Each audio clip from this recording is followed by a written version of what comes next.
Hello everyone! Kumusta? Today, I will be answering another frequently asked question, and that is about hydrogen peroxide. Kung ilang percent, kung ilang volumes, and kung pure ko ba ginagamit.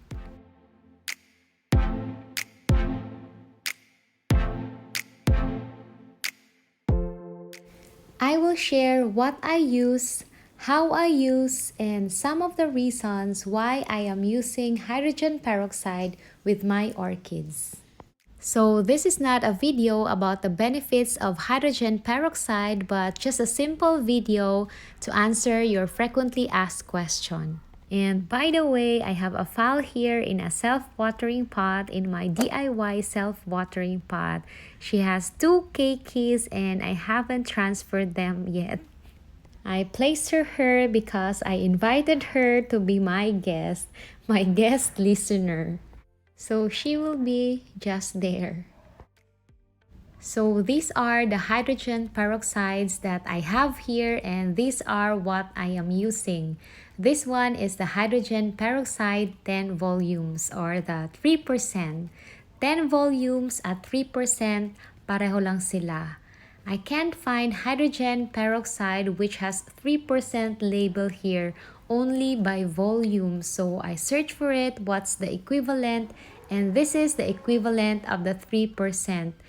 10 volumes is the same with the 3%. Pareho lang sila. And I bought this at the pharmacy for 58 pesos for this 500 ml bottle of hydrogen peroxide. This is usually used to disinfect wounds or sa mga sugat natin. And nabibili ito sa butika or sa grocery, supermarket, meron din sa mga online stores. Here's the back with the indications and directions, and I keep this bottle inside the house because here's the warning. Do not shake, store at temperatures not exceeding 30 degrees, and avoid exposure to sunlight. And here's the other hydrogen peroxide that I use, the 20 volumes or the 6%. So, ang 6% at 20 volumes na hydrogen peroxide, pareho lang. 20 volumes is the equivalent of the 6% hydrogen peroxide. And I bought this at the department store for 57 pesos for this 500 ml bottle of hydrogen peroxide 20 volumes. And this is usually used to bleach hair. Kadalasan, ginagamit ito na pang bleach ng buhok. When you go to the department store, look for the section where there are hair dyes, hair colors, hair treatment, and you can find this. Hanapin nyo ito sa mga may pangkulay ng buhok. But you can also find this sometimes at the grocery store, the supermarket, or even at the pharmacy, and of course, sa online stores. And just like the 3%, you should not shake the bottle and avoid exposure to sunlight as well as hot temperatures. Now, for the question how I use this to my orchids, for hydrogen peroxide 10 volumes or 3%, I apply this directly to my orchids. No need to add water. I spray this directly to the roots, to my orchids, and I do not add water. I use this as is or 100% hydrogen peroxide 10 volumes or 3%. For the hydrogen peroxide 20 volumes or 6%, I add water. Dinadagdagan ko ng tubig pag ito ang ginagamit ko. How much water?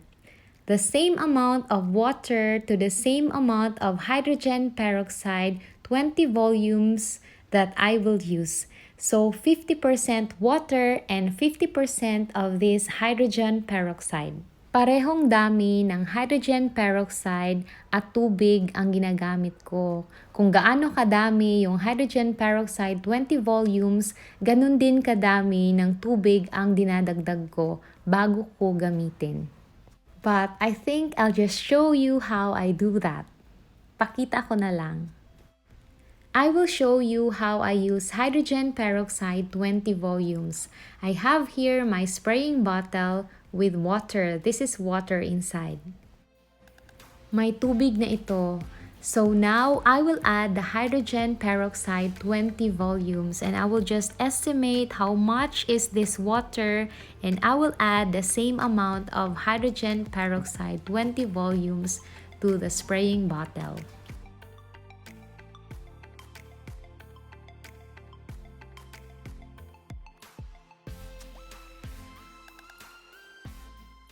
And that's it, 50% water and 50% hydrogen peroxide 20 volumes.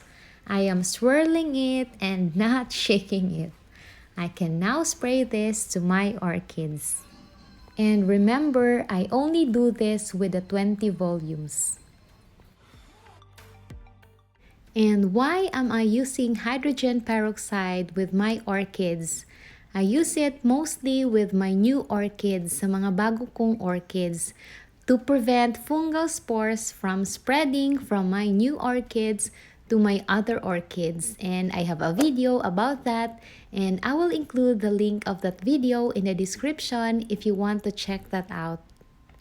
And I also use it whenever I repot new orchids to clean the roots and to kill snail eggs and snails. And I actually tried and checked it whether hydrogen peroxide really kills snails. So I sprayed it directly to the snails and it actually worked.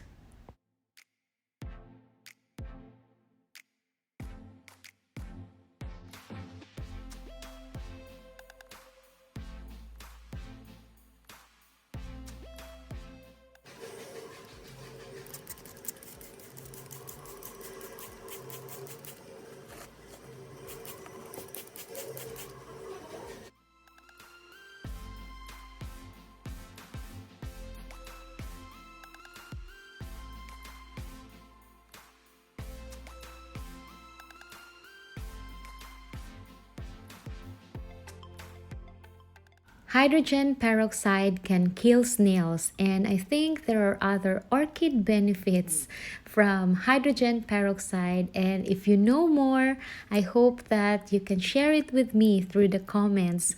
Pa-share naman. Thank you, and thank you for being with me. Thank you for watching. Maraming salamat. Paalam. See you in my next videos.